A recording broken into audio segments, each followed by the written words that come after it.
If you remember last week, we are asking a question or answering a question, and the question is what is a correct biblical view of the church and of our part in the church, our role in the church? And we got about halfway through last week, so we're going to finish that up this week. But if you'll remember, I gave three different views. That's an oversimplification, but of three basic views of what is the church and what is our role in the church. And the first view, well, the first and the third view are kind of opposites of each other, and the second view is somewhere in the middle. But the first view of the church is that the pastor or the pastoral staff, he's the one or they're the ones primarily responsible for ministry. You know, they set it up, they think through it, they train for it, they do a lot of it. Like if it's hospital visitation, that's what the pastor does. If it's visiting people in their homes, that's what the pastor does. If it's outreach or all these different things, the pastor does that. That's one view. And then the church fits in where they can. So those who have time, they're going to help with some of those ministries as time allows. And those without time, we said in the view one, well, they just attend when they're able. So that's view one. Pastor doing most of the stuff, church helping out when they can. Then view number two is kind of a little bit of adjustment to that. The pastor's still kind of on top, or the pastoral staff is doing the bulk of the ministry. But the church in view two sees, well, he and they can't do everything, so we will help out, as we're able to, those with time. And then those without time, again, they just attend as they're able. But view three we saw last week was kind of a flip of view one. Instead of the pastoral staff being on top doing the bulk of the ministry, the church is doing the bulk of ministry. They're the ones doing most of the planning, most of the doing of the ministry. And you think, well, if they're doing most of the ministry, why did we hire the pastoral staff? Well, in view three, the pastoral staff is there to train, equip, feed, and lead. That's their main role, is coming along and supporting the church that's doing the bulk of the ministry, training, equipping, and kind of overseeing that. And then the real kicker there in view three is the staff attends as time allows some of those different ministries. So we had the shrimp boil or sale yesterday. Well, I was there to pick up my dinner, and I came once to see it, but I wasn't there all day. That's not something I was there all day at, and some of those different things. Well, why not? I mean, that's your role. Well, that's depending on your view of 1, 2, or 3, that would determine if that's my role or not. So we're answering that question. What is your role in the church, and what is the pastoral staff's role in the church? That's what we're looking at. So let me just breeze through. I'm just going to basically, not going to re-explain, but just breeze through the headlines or the main points from last week. And we saw that, number one, we are unique members, but of a unified whole. And the emphasis there was we're a part of a unified whole. And then we saw that our unity trumps our uniqueness. In other words, it's more important that we stay unified than we kind of branch out and get or do or whatever those things that we specifically want for ourselves. And so our unity is primarily the emphasis we saw last week. But yet, at the same time, our uniqueness clarifies our role in that unity. So let me give you some implications of that. So the implications of what we saw last week were this. We saw that Christianity is more than the salvation experience. It's more than gaining some of the benefits like eternal security. It's more than just gaining Christian friends. It's more than having a place to come and learn about the Bible. Instead, what we saw last week was that Christianity is becoming a specific, functioning part of the whole, of Christ's body. That is what Christianity is about. It's not about having a place to come and coming when we can. It's about being a part of the whole, a functioning part of the whole. And I thought about kind of an example of that. I mean, wouldn't it be great if you could go and get a job and the only real responsibility you had was coming and picking up the paycheck? I mean, wouldn't that be incredible that your job was to go and get your paycheck and that's all you had to do? But I don't know that anywhere you're going to find that job. I mean, we would all like that job, but I don't think you're going to find that because a company has many needs. They need some people that do marketing. They need people that are out, knocking on doors, or, companies doing sales. They need people who are doing research and development. They need manufacturers. They need all those people to function. And then they pay you. Or wouldn't it be great if you were in a home and your parent, you had lost your parents and you were really wishing you could be adopted, and then all of a sudden, someone adopted you and you showed up for breakfast, lunch, dinner, and to sleep, and other than that, you didn't really want much to do with the family. Well, that's just not the way that works. If you're adopted into a family, you're a part of the family. And that's what it means to be a part of the body of Christ. It's not just coming when we can and getting those paychecks or eternal security, heaven. Christianity is about being a part of the whole, and a functioning part of the whole. So we saw that last week. And then the next thing we saw last week was that you're given unique gifts to fulfill your unique ministries. You're given very specific gifts to fulfill and to be a part and be able to function part of very specific ministries. And we looked at two of the three sections of Scripture that deal with spiritual gifts. All right, first we looked at Romans 12, and the main point that we drew from that was, although there's many more, but the main point we drew from that was that you're the only one here who can do certain things. You are the only one here. You are gifted in such a way that no one else can do what God has gifted you to do. Okay? That's one thing we saw, that you're the only one. You're the only one here that can do certain things. And then we looked at 1 Peter, and the main thing we got from that was that we need to use our gift even when others don't deserve it. We need to love and forgive and not just leave or get frustrated and quit, but we use our giftedness even when a situation isn't ideal or when certain people don't deserve it. We have to keep giving and being a part of the whole even when it gets tough, is what we saw there.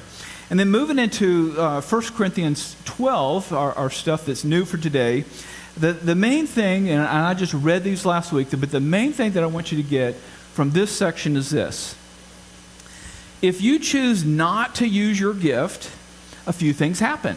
If we choose not to really function a part of the whole and just show up when we can or when it's convenient or when time allows, not to say things, well, I'm retired now, I'm letting the younger generation do that. Or to say, well, life is really busy right now, work is busy right now, and I just don't have time. Or I'm too young, I'll do it when I get a little bit older.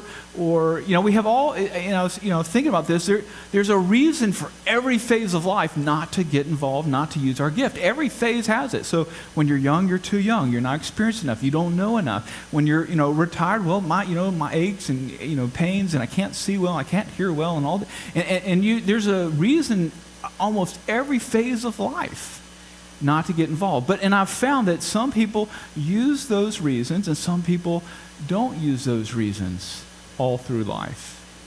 And there's people on both sides. We all have all those reasons, and there's groups of people who sometimes don't because of this. And it's almost like they say, well, I'll do that when, and then I'll do that when, and then I'll do that when. And all of a sudden, they're retired and they're 70 and 80 and say, boy, and I look back and say, I wish I had been doing that all along. So there's people on both sides. So the thing that I want to emphasize here is when we choose to not do those things, a couple things happen. Number one, you and I no longer fit into Paul's analogy of the body. He doesn't account for that. And so I gave that challenge to the small groups last week to kind of redo that analogy. So how would Paul's analogy of the body, there's some of us are feet and toes and calves and knees and hips and stomachs and lungs and shoulders. And, if we're not a functioning part of the body, how would you expand that analogy to include those people? Because Paul doesn't. So when we don't use our giftedness, we don't fit into Paul's analogy. And the second thing I want to learn from 1 Corinthians 12 is that the body becomes very dysfunctional, if not dead, if enough people don't use their giftedness. I mean, there are some churches that, yeah, they still exist and people come and they show up, but they're dead. They do nothing that God has called us to, called them to do as far as going out into all the world and making disciples. They're not doing that at all. They're dead. I mean, there's activity moving around inside the church, but nothing's happening outside the church because only a handful of people are using their giftedness, just enough to kind of do stuff inside the church. And then the third thing that happens if you choose not to use your gift is that others are unable to use their gifts effectively because we're interconnected. All right, so let's look at this. All right, so those are the three things I want to learn from 1 Corinthians 12. All right, so here we go. 1 Corinthians 12, verse 7. And if you have your sermon notes in there, that helps you to follow along. You'll pull those out. And if you want to flip in 1 Corinthians 12, we're going to look at several verses from that. But 1 Corinthians 12, 7. Now, to each one, the manifestation of the Spirit, the giving of the Spirit comes in us and on us. The manifestation of the Spirit is given to each one of us. Why? For the common good. For the good of not me, but everyone else. And me, but for the common good is why the Spirit has been given to each one of us.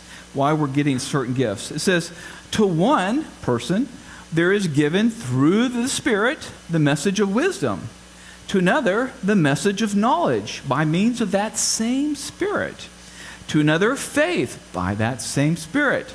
To another, healing, miraculous gifts, prophecy, distinguishing of spirits, speaking in tongues, interpretation of tongues. And it says, all these are the work of one and the same Spirit. In other words, the Spirit is behind all of this. He's giving gifts out to specific individuals for specific reasons, it would imply there. And one Spirit is doing all this. And it says he gives them to each one just as he determines. It's like, the Spirit of God is saying, okay, so, I want Kenneth to do this. And I want Sandra to do this. And he can go through, I want Brian to do this. I want Kevin to do this and Lacey to do this. And he can go through each person and he says, I've given them this gift to do this ministry. That's what we're seeing here. And then the next point here is that as you use your gifts, you make us a complete body. As you use your gift, you make all of us a completed whole. We're a whole body here. And without you, we're not a whole body. Look at what it says in 1 Corinthians 12:12. It says the body, this thing that we have here, the body is a unit. It's a unit. It's a bunch of parts, but it's together is a unit. The body's a unit. Though it is made up of many parts, hands, feet, toes, shoulders, elbows, knees, and all that, and though all of its parts are many, there's many parts, they form one body. It says, so it is in Christ. So it is with Christ. So just as this is a single unit, but it has all these different parts, so it is with us. We are a unit together. That's why unity is better than uniqueness. It's more important. It trumps it. It's so important that we stay unified because we're a unified whole together. God has put us all together to do some very specific things. So what can we draw from this? The body is a unit, though it is made up of many members, many parts, and though all of its parts are many, they form one body. So it is with Christ. What can we gather from that? Number one is this. I affect you, and you affect me, and you affect everyone else in here because we're all part of this one body. In other words, if the knee or the hip decides to leave, it affects everybody. We're all affected by that. In the United States, we just like to be our own man.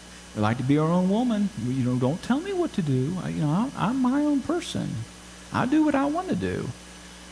But that's unbiblical. It's saying we are part of the whole, and we all affect each other. Another thing we get from this is that, if I'm an arm, and you're a knee, and you're retired, and it's time to let the younger generation take over. I've heard that. Not here, but previous church. And, someone actually said that to me. I was like, I didn't know what to say. But, if the knee just decides to take off and the elbow tries to do what the knee does, it just doesn't really work. Or maybe the knee and the elbow, they took off, and, the lung is trying to operate as a knee. That doesn't work. Because you're a unique person, and we can't just plug anybody in to your spot, because it just doesn't work that way. And then another thing we see here is, if I don't, and I just kind of said it, but if I don't fulfill my role and my giftedness, it makes it very difficult for you to fulfill yours. Again, going back to if the hip decides to leave, well, the thigh and the knee and the calf and the ankle and the heel and the arch and the toes, and they can't do anything because the hip's gone. And they just fall onto the ground, and they just kind of lay there until another hip comes along and it gets connected back up. So there are literally some things that if you don't fulfill your giftedness and the role that God has put you here for, a whole group of people, they just can't do anything because you're needed for them to be able to do something. We're interdependent. We need each other to both use our own giftedness, but also to complete each other and to make us a whole. And going back to our original question, view 1, 2, or 3, if the staff is trying to do everything, or the majority, or lots of things, it's just not going to work. Because, I stink at a lot of things. I mean, I'm good at some things, but I'm terrible at other things. And so if I'm trying to, do some things that I'm not gifted for, you're going to go, Brad is terrible at that. And you're right. I'm horrible at that. Because a lung just can't operate as a foot. You put all the pressure on a lung and it collapses. It just can't do a good job. It's not supposed to be doing that. So if the staff in view 1 is doing the bulk of ministry, you call that a dead church. Yeah, some things might go on side of the walls, but nothing's really happening because it's dead. It's dysfunctional. And so the staff can't do that. All right, so the next point here that's kind of, some of these are very much overlapping, but I'll say this point that's overlapping, but it's because I want to draw something out from it. The next one is this: others can't do what God has gifted only you to do. Okay, we've already kind of said that. But what I want to draw out from this is look at these spiritual gifts. It's kind of interesting. So all the way on the right, I don't know if you can read that or not. 1 Peter basically talks about giftedness and only gives really 2. He talks about speaking and serving. Okay, so if you were reading Peter's letter to you, if you were in that church, you might think, well, there's not really spiritual gifts. I mean, there's people that are able to speak better than others and people who serve. You kind of think only in 2 categories. Then if you go to Ephesians, our chapter, when he talks about gifts given to men, he really only talks about how God gives apostles and prophets and evangelists and pastors and teachers, and that's kind of generic. He doesn't really specify anything beyond that as far as gifts to men. So you don't really know, other than those category of people, what kind of gifts he's talking about. Then if you go to the left side, you get Romans 12, and he actually lists some different types of gifts. You have prophecy and service and teaching and exhortation and giving and leadership and mercy. So there's actually, some specific gifts there. But it's not anywhere like the list that you see in 1 Corinthians 12 where there's, all of those gifts. And some of those don't even match with each other. So you kind of scratch your head and say, so do we combine all those together and that's the whole list of gifts? Or what's going on here? How do we understand this? And I think the way we understand this is that these are not hard and fast categories, but they're more describing some of the kinds of gifts that are out there. And I think the way to understand this is that there's probably a ton of gifts, and there's probably a ton of combinations of these that make each of us different and unique. Because, if you're a Corinthians, you wouldn't have read Romans, or if you're a Romans, you wouldn't have read Corinthians until, maybe 100 years later where all these books were combined together, and all you would know is what book was written to your church. And so I think the point there is Paul's not trying to give an exhaustive list, but he's basically saying God gifts us in different ways. And I think the way to think of it is it's almost like, these are different colors on a palette that where an artist, he'll take a little bit of this color and a little bit of that color, mix those together. And then, for one person, he might say, well, I want a little more of this, and puts that in there, and a little more of that, and puts that in there. He mixes that together, and he paints us. And that's me. And then he's going to do, someone else. He adds some different colors, and he paints someone else, and that's you. And we're all these very unique individual people with our own unique set of gifts, and we all operate in different ways. I mean, we only have one heart, We do have two knees. There's a left one and a right one. They're a little bit different from each other. There's only there's only two thumbs, and so we need, but we don't need 10 thumbs. We just need two thumbs. And we're all kind of unique. We're doing our different roles and functions within the church. And I think that's how we understand these gifts. And so when I say others can't do what God has gifted only you to do, it really is true. That we all have our specific gifts and functions. And without you, there's a hole in the church. There's ministries that cannot be done. And we can't just stick anybody in your spot. Because they're not gifted for that. We can't put a foot into a knee. It just doesn't work. Because God has got a spot specifically designed for you. When I go to when I interview at churches, one of the things they ask me is, well, what are you going to do when you get here? What kind of ministries are you going to do? What are you going to start? What are you going to get rid of? And I'm like, I really have no idea, because I don't know who's there. I don't know what your body looks like. I have no idea what I'm going to do. It completely depends on who is there. Because, God, I think God, He has different things for different churches to do. And so I have no idea who God's put here. I don't know what this body, this specific body looks like until I get there. And then once you kind of get there and you see who God has pulled together into His body, you all of a sudden go, oh, so that's what God wants this church to do. Because He's gifted it in a very certain way. He's put it together. Every individual here looks slightly different. And so we've got a very unique ministry for our church. And that's part of what discovering that is all about. As people get involved and you start to get a sense of, oh, so that's who Mulberry is. Because it's made up of us. And so our body will look different than the next body. We're all doing the same thing. We're all heading the same direction, but we all look different because God has shaped it in a different way. Oh, okay. This is a side note that was in there I thought about earlier this morning. I was trying to read it. So another kind of way of saying this is, another way of thinking about this is, when I need certain things, like maybe I need to form a committee, or maybe I need someone to do this or someone to do that. As I get to know the church better, all of a sudden, and I've started doing this already because I'm starting to get to know you guys a lot better. But when I need certain things, I'll go to very certain individuals who I know are gifted for that.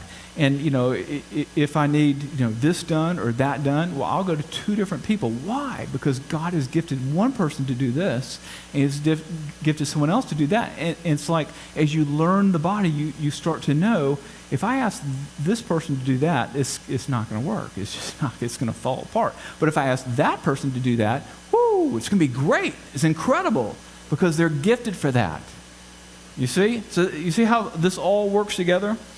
Okay, next point here is that God specifically placed you in this body for a reason. You're not here by accident. You're not here by accident. Look at what it says in 1 Corinthians 12:18. It says, but in fact, God has arranged the parts of the body, every one of them, just as He wanted them to be. God has put this body together just like it is, because He's got a very specific function for each of those parts. That's why when people feel called to leave this church or whatever church I'm in to go somewhere else, that's fine. I don't have a problem with that, because it might be that God has got some other body that needs that giftedness. And if God calls someone else from another church to this church, it's like, I wonder what God's doing there. You see? Because that's just how God does it. He arranges the body. He puts specific people in the body so that they can do specific things and take us in a direction that God wants us to go. So let me give you another illustration. So let's say that, let me just kind of illustrate how what this might look like in a church. So let's say that there's a person here, and some of these giftedness are not up on that list that we saw earlier. But let's say someone here has the gift of vision, okay? They can just see out into the future. They can see where the church needs to go. And so if someone is, in our congregation, they see out there and they're dreaming, and I believe God's speaking to them through the Spirit, and they say, I think what our church needs to do is this. And people hear that and they're like, yeah, that makes a lot of sense. Because they just can see it, and they can kind of see what that looks like, and they just have this vision for it. And then the person with the gift of maps comes along, and he says, that's a great idea. And he starts planning out how that's going to happen. And he maps out how our church is going to get from A to B. And he puts all that together. And people look at it and say, yeah, that makes sense. We can do this. And then some of the people with the gift of leadership say, I'd like to take on this aspect of that. And another person with the gift of leadership says, and I'd like to do this aspect of that. And then some people with the gift of encouragement, or maybe faith is next. So, some people, everybody else is kind of looking at that. A couple of people bought into this, and everybody was like, there's no way we can do that. That is far too big for this church to do. There's just no way that's going to happen. And the person with faith says, no, it is. I mean, God wants to do things that are big. He wants to do things that are not possible for us to do. And he begins creating faith in other people, and they begin saying, I think you're right. It does make sense for our church, and I agree. I had a sense inside that it seemed right, but I was fearful, but you're right. We can do this. And the gift of faith does that. And then, some of the people with the gift of encouragement, and there's certain people here, I go to them when I need people to kind of get into a group, a team, and they're just good at encouraging people, and they can challenge people and encourage them in a gentle way, and they get people involved in certain groups. And to help some of these leaders do what they want to do. And then you have all the people with the gift of service, and they're the ones that actually get in the groups, and they start helping and making this thing happen. And then, of course, money's needed along the way, but guess what? Before you even realize you need money, the people with the gift of giving have already given to that thing, and then it's already funded, and all that works together. And before you know it, you've done it. You've done this amazing thing because each person has done their giftedness and made it work. Now let me ask you a question. Who could drop out of that picture and it still work? Could the person that had the gift of vision say, hey, I'm going to be, gone for about a year. I've got these things going. Or could, if he dropped out, well, there would be no vision. And so all we would do is just the things that make the most sense to us, that we can just kind of see, in our own sense of seeing things. And there's no vision out there. Well, what about if the gift of maps dropped out and he was able to plan out how we get from A to B, and everybody's like, yeah, it's a great idea, but I have no idea where to even start because that person that can figure that out isn't here.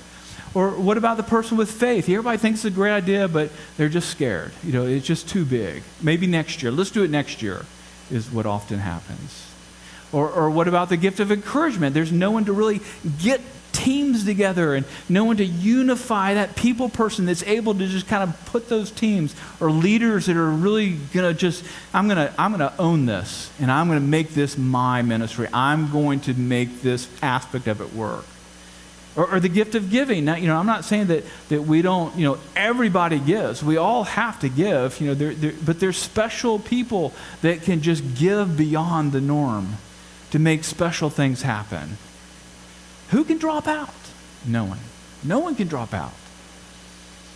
And if you do, if people drop out, then again, we come back to what's called a dead church. Yeah, they do things inside, but nothing beyond that really happens because a whole leg has been lopped off because the hip isn't there.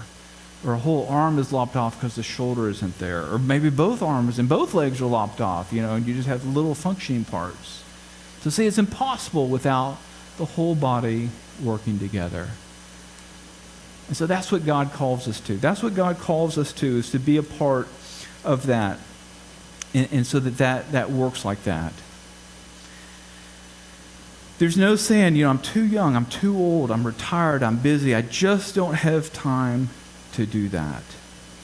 We all have to give. We all have to be a part. So my challenge to you today is, God, what is my part in the body? What have you called me to do here? And I'm not talking about, once a month I'm in the rotation for this, on that morning. I'm not, now all that's needed. We need all those things. I'm on the rotation. I bring a snack. All that stuff is needed. I'm not, but I think our ministry, our part in the body, goes beyond a once a month rotation. Our part in the body is a part in the body, a functioning role in the body. Now we have a lot of things. Just to give some specifics, we have a lot of things. We have VBS coming up. Not quite sure what that's going to look like this year, because we've got some other things coming up. So we're talking about that. We'll know that within hopefully a week. There's all kinds of. There's one ministry that I bounced off a couple of people this last couple of weeks, and they're like, I just don't see how we can do that. Because the current people who give and are a part, they're already kind of doing all that. They're maxed out. And so I'm kind of like, okay, so maybe we need to just pause on that, because we don't have enough people to do that. And it would be something significant. It would be a way that our church could reach out and share the gospel with 2,000 or 3,000 people a year, all in a weekend. But we don't have the people to do it. And that would include everybody. All different giftedness would be a part of that. But we can't, because we don't have the people. So the question today is, God, what do you want me to do? How do you want me to be a part of the church? Now, I was remembering back several months ago, we kind of did something like this, and I gave you a website for you could kind of figure out what your giftedness was and go through some things. And I think only one person did that. Only one. Okay? So, and this isn't something I want you to come up today and say, hey, I want to be a part. I want you to think about this and say, God, what do you want me to do? How do you want me to be a part of this body? How can I be a part of making this a functioning whole so that we can go beyond the Sunday morning, which we do. I'm not, don't let me say, I'm not, this is not a, use the word, I'm not poo-pooing anything. We do some significant things. Our Awana is incredible. And we've seen kids get saved, and it's great. There's a lot of discipleship groups that are starting up. It's amazing. There's just kind of like I didn't even motivate it. It's like people in the church are doing that on their own. It's great. The women's ministry is incredible. Some great things are happening there. So I'm not saying that we're doing some great things. This is a great church. Don't get me wrong. I'm just challenging us to kind of go on to the next step. Okay? So the challenge, Father, what do you want me to do? What is my role in this church? What is my functioning part? Am I a knee? And if I am, how can I be a knee? Am I an ankle? How can I be an ankle? Am I a lung? How can I be a lung? Okay? That's the challenge. Why don't you stand? I'm going to pray.